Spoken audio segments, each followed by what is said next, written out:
چوتھا مقام کس کا ہے؟ اولیاء کا، جن کو صلحاء اور صالحین کہا جاتا ہے۔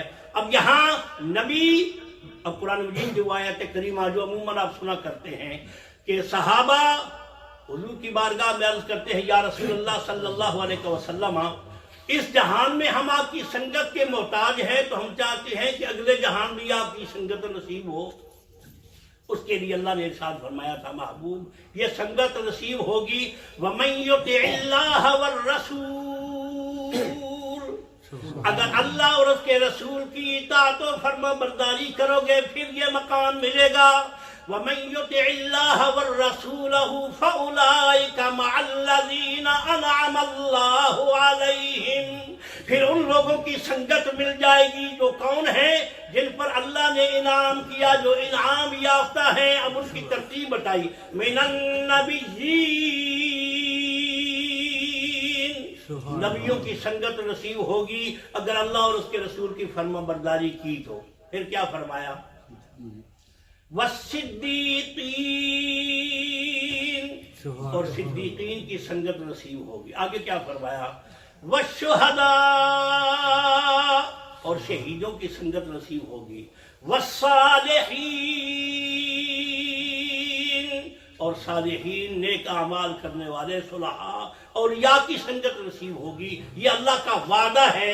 اب یہاں پہلا تھا یہ صدیق، قرآن نے دے دیا محبوب تیرے غلاموں جتنے بھی ہیں تیرے پکے سچے غلام، ہم ان کو صدیق کا لقب عطا کرتے ہیں۔ آگے کیا ہے؟ وَالشُّهَدَاءُ عِندَ رَبِّهِمْ، محبوب ہم نے ان کو صدیق بھی بنایا ہے اور اپنی بارگاہ سے انہیں شہادت کا مقام بھی عطا کیا۔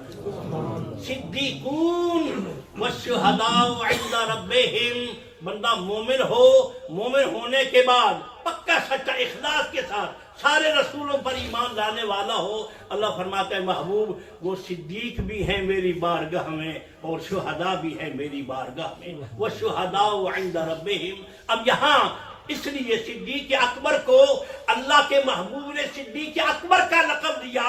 صدیق سارے ہیں لیکن صدیق اکبر صرف ابو بکر ہے رضی اللہ تعالیٰ عنہ، جن کو اللہ نے یہ مقام عطا فرمایا۔ اب ان کی جو شانیں، ان کی جو عظمتیں، یہ مقام صدیق اکبر ہوئے کیسے؟ اس دنیا میں ایک چیز جو سب سے پہلے کسی بندے کو سب سے اعلیٰ مقام دیتی ہے وہ کیا ہے؟ ایمان کی حالت میں نبی کریم صلی اللہ علیہ وآلہ وسلم کا دیدار، حضور کی زیارت۔ بندہ مومن ہو پھر جتنا مصطفیٰ کریم علیہ السلام کی دیدار اور زیارت زیادہ نصیب ہوئی، اللہ کریم اس کو اتنا زیادہ مقام عطا فرماتا ہے۔ اب صدیق اکبر رضی اللہ تعالیٰ عنہ کی حیات طیبہ کو دیکھ لیں، آپ کو پتہ چلے گا کہ جس طرح، جس اینگل سے، جس لحاظ سے صدیق اکبر کو حضور کی زیارت نصیب ہوئی اور کسی کو بھی نصیب نہیں۔ سبحان اللہ۔ ایک ہے زیارت۔ اب یہ بات ہے ہی، مسئلہ یہی ہے جی، اللہ کا دیدار ہوا، حضور کا دیدار ہوا، کس کو ہوا، کیسے ہوا؟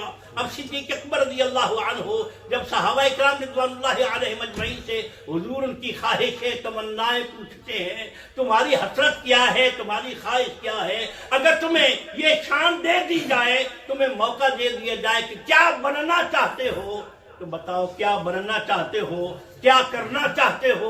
صدیق اکبر سے سب سے پہلے حضور نے پوچھا تھا، یہ بات آپ کے علم میں ہے، پوچھا کیا تھا کہ تیری حسرت کیا ہے، تیری خواہش کیا ہے؟ تو وہ کیا فرماتے ہیں؟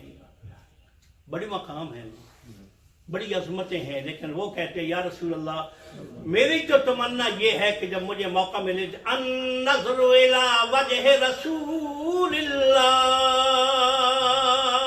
سبحان اللہ۔ یا رسول اللہ میری حسرت و خواہش پوچھتے ہو، میں تو چاہتا ہوں چہرہ تیرا ہو، نگاہیں ابو بکر کی ہوں۔ سبحان اللہ۔ النظر الی وجہ رسول اللہ، یہ میری خواہش خواہش ہے رسول اللہ صلی اللہ علیہ وسلم کے چہرے پر ہر وقت میری نظر رہے، بس میری حسرت و تمنا ہے۔ آپ اگر صدیق اکبر رضی اللہ عنہ کی اور حضور علیہ السلام کی معیت و سنگت کو دیکھیں گے، ایک ہے دیکھنا، دوسرا ہے کسی خاص اینگل سے دیکھنا۔ صدیق اکبر کو ایسا دیکھنا حضور کو نصیب ہوا کہ اور کسی کو نہیں ملا۔ بخاری شریف کی حدیث کریمہ اٹھا کر دیکھ لیں۔ ایک پہلا مقام جب سیدنا صدیق اکبر رضی اللہ تعالیٰ عنہ نے کلمہ پڑھا تھا، کافروں نے مارا، اتنا مارا کہ اب غش کھا کر بے ہوش ہو گئے، جسم زخمی ہے، لو لوہان ہے۔ اب صدیق اکبر رضی اللہ عنہ کو چارپائی پر اٹھا کر گھر لے آیا گیا۔ اب جب سب سے پہلے صدیق اکبر رضی اللہ عنہ نے آنکھ کھولی، دیکھا، گھر والوں نے دیکھا کہ مجھے ہوش آئے تو پوچھتے ابو بکر کیا حال ہے؟ سبحان اللہ، کہتے ہیں مجھے رہنے دو، مجھے بتاؤ میرے محبوب محمد کا کیا حال؟ سبحان اللہ، صلی اللہ علیہ وعلیٰ آلہ وصحبہ وبارک وسلم۔ اب ماں نے ان کو کوئی پینے کے لیے کچھ دیا تو کہتے ہیں نہیں، پہلے مجھے حضور کی بارگاہ میں لے جاؤ، میں سرکار کا دیدار کروں گا، پھر کچھ پینا نصیب ہوا تو پیوں گا۔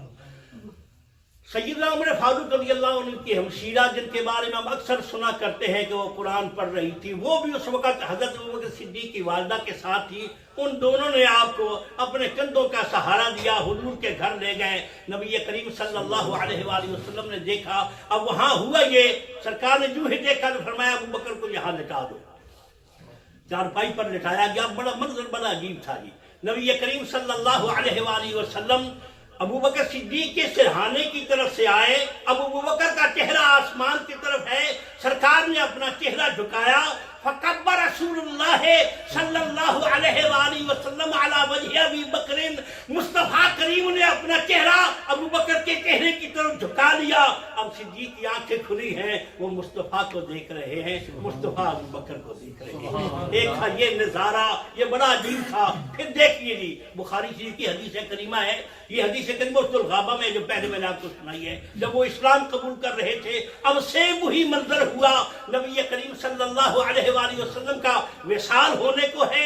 ام المومنین عائشہ صدیقہ فرماتی ہے، میں نے بتایا ابا جی حضور کا وصال ہونے والا ہے، تو رسول اللہ صلی اللہ علیہ وآلہ وسلم کے پاس ابو بکر صدیق آئے تو وہی منظر، فقبا ابو بکر علی وجہ رسول اللہ صلی اللہ علیہ وآلہ وسلم۔ حضرت صدیق اکبر رضی اللہ عنہ یوں جھکے، سرکار کا چہرہ آسمان کی طرف تھا اور صدیق کا چہرہ مصطفیٰ کی طرف۔ یعنی پیار محبت ہو نا تو جس کے ساتھ ہو، بندے کے اپنے سٹائل ہوتے ہیں جی اپنے محبوبوں کو دیکھنے کے۔ صدیق کو اللہ نے وہ سارے کے سارے مقام عطا فرمائے جو کسی محبوب کو محب سے اور محب کو محبوب کے ساتھ واسطہ پڑھنا چاہیے، اور ضرورت ہو پھر یہاں ہی نہیں آگے چلی علی جا، آپ کو پتہ چلے گا۔ اللہ نے غار ثور کا جو واقعہ قرآن مجید میں بیان کیا، وہاں بھی بس صرف ابو بکر تھا یا صدیق تھے، اب وہاں بھی منظر یہی تھا۔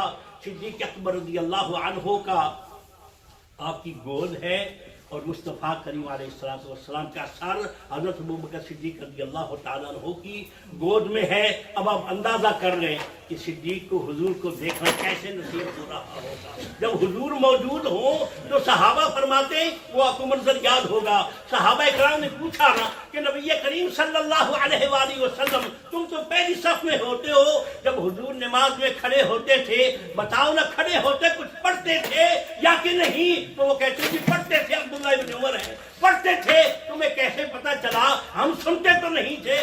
فرماتے ہیں میں دیکھتا مصطفیٰ کے چہرے مبارک پر حضور کی داڑھی ہل رہی ہوتی ہے، نماز پڑھ رہے پر نگاہیں مصطفیٰ کے چہرے پر ہے۔ کیوں؟ ہمیں حکم یہ ہے رخ قبلے کی طرف ہو اور نگاہیں سجدے پر ہوں۔ جب ہم قیام کی حالت میں ہوں، سجدے کا مقام بڑا بلند پر مصطفیٰ کے چہرے سے بڑا تو نہیں ہے نا۔ کعبے کا بڑا مقام پر کعبے کا مقام اس سے بھی بڑا ہے۔ اس لیے اللہ کے محبوب کے صحابہ نے پریکٹیکلی ایسے نظارے دکھائے، پتہ چلے جس سے پیار ہو اس کے ساتھ یوں ہی سلوک کیا جاتا ہے۔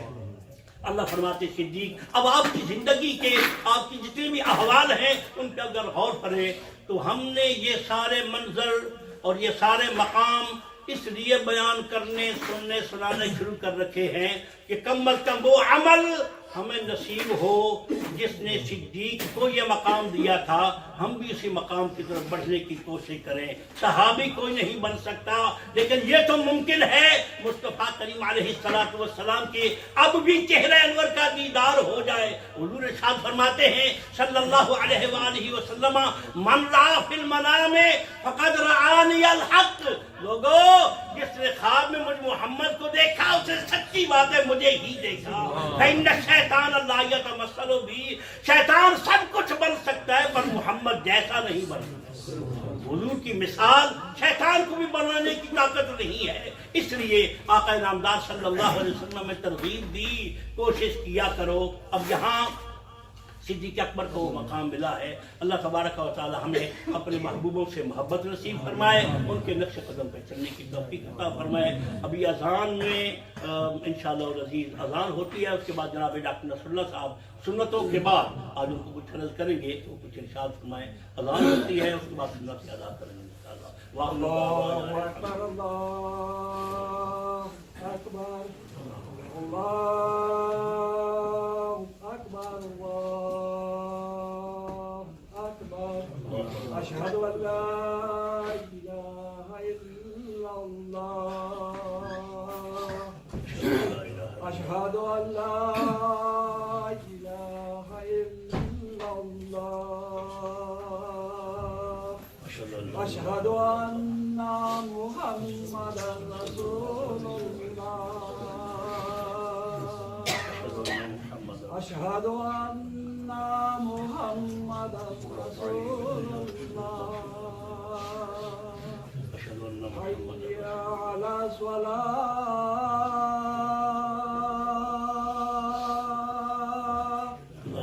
حی علی الصلاۃ،